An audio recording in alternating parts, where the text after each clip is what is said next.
ભગવાન શ્રી હરિએ રસાસ્વાદનું ખંડન કરતા એકલ શૃંગીની વાત સંભળાવી. મહારાજે નિર્સ્વાદી થવા વિશે પણ વાત કરી છે. આહાર છે એ હંમેશા કેવો નીરસ, જેની અંદર અતિશય સ્વાદિષ્ટ, એટલે ખબર તીખો અને તમતમતો ચટપટો, આ બધોય આપણા શરીરની ઇન્દ્રિયોને ઉત્તેજિત કરે છે. પછી ઇન્દ્રિયો છે એ કાબુમાં ન રહે, એના વિષય તરફ દોડે. બધી ઇન્દ્રિયો છે ની આહાર થકી પોસાય છે. માટે બહુ સાવધાની રાખીને આહાર જમવો જોઈએ.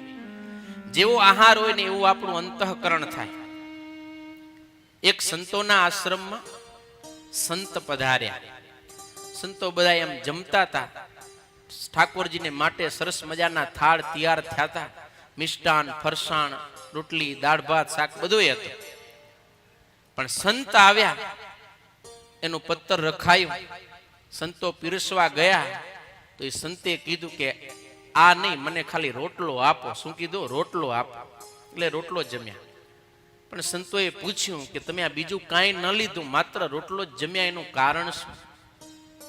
ત્યારે સંતે એને પ્રેક્ટિકલ કરીને સમજાવવા માટે એક અરીસો મંગાવ્યો કે અરીસો લઈ આવો, મિરર લાવ્યા.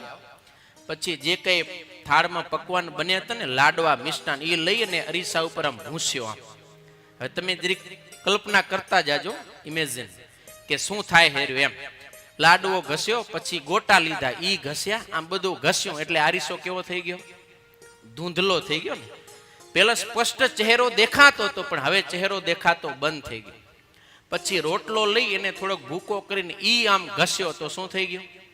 શું થઈ ગયો?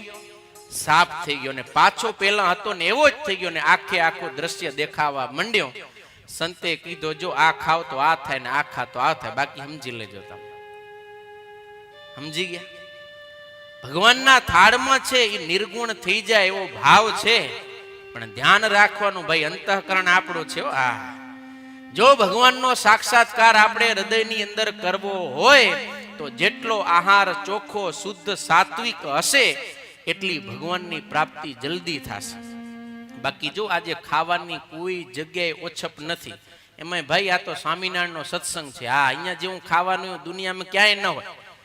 આપણા જગન થાય તો કથા વાર્તા નક્કી થાય ને ભોજનના મેન્યુ બને, ખબર હે તમને?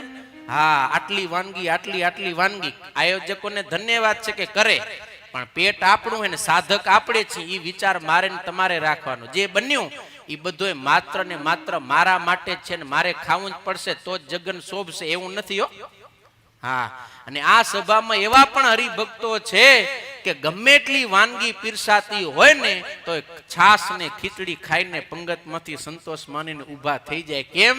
એને ખબર છે કે હું સાધક છું અને મારે ભગવાનને પામવું છે. માટે આહાર શુદ્ધિ એ બહુ જરૂરી છે. ભગવાન શ્રી હરિએ ખૂબ ખંડન કર્યું છે રસાસ્વાદનું.